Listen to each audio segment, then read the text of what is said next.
ሩት 5 ቀናት ይቀራሉ። በእነዚህ 5 ቀናት ምናልባት ገንዘብ የሌላችሁ ከዚህ ቀደም ገልጨው ነበር። ነገር ግን አሁን እድሉን ለመጠቀም ከፊል ካገኛችሁ አሁንም ልገልጽላችሁ የምፈልገው ይህንን በተመለከተ እና እንዲሁም ደግሞ ወደ ሀገር ቤት እየገቡ ላሉ ወይም ለመግባት ለተዘጋጃችሁ ኢትዮጵያውያን አንድ ወሳኝ የሆነ ልትጠነቀቁ የሚገባው አንገብጋቢ የሆነ መረጃ ነው። ይህንን ለሁሉም ሰው እንዲደርስ ሼርና ላይክ አድርጉት። ዛሬ እንደሚታወቀው ሚያዝያ 17 ላይ እንገኛለን።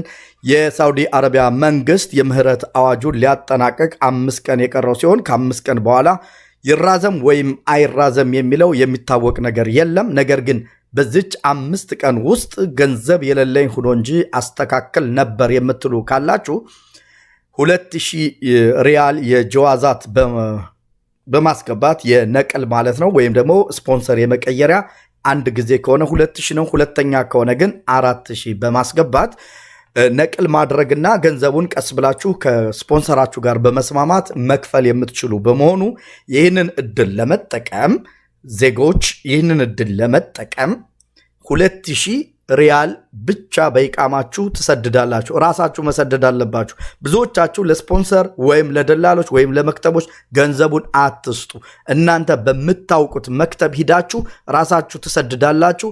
ኢቃማው ካልተስተካከለ ራሳችሁ ገንዘቡን ትስባላችሁ። ብዙ ኢትዮጵያውያን ገንዘባቸውን ተበልተዋል።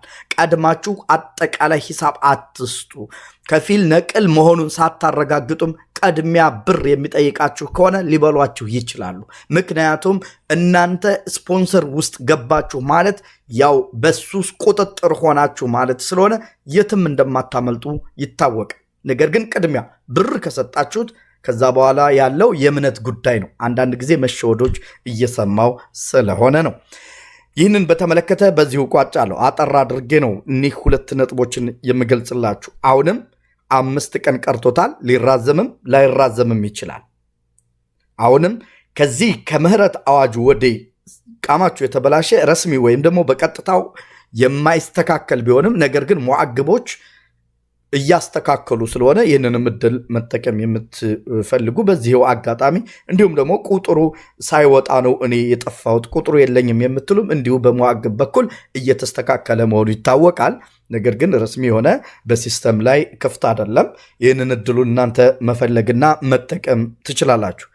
ሁለተኛው አንገብጋቢ ከኢትዮጵያ በተደጋጋሚ እየደረሰኝ ያለው ወደ ሀገር ቤት ለመሄድ ያሰባችሁ ኢትዮጵያውያን አድምጡኝ። ከዱባይ ከሳውዲ ከአጠቃላይ ከአረብ ሀገር የምትሄዱ እህቶች በተለይ ወደ ክፍለ ሀገር የምትሄዱትን ይመለከታል።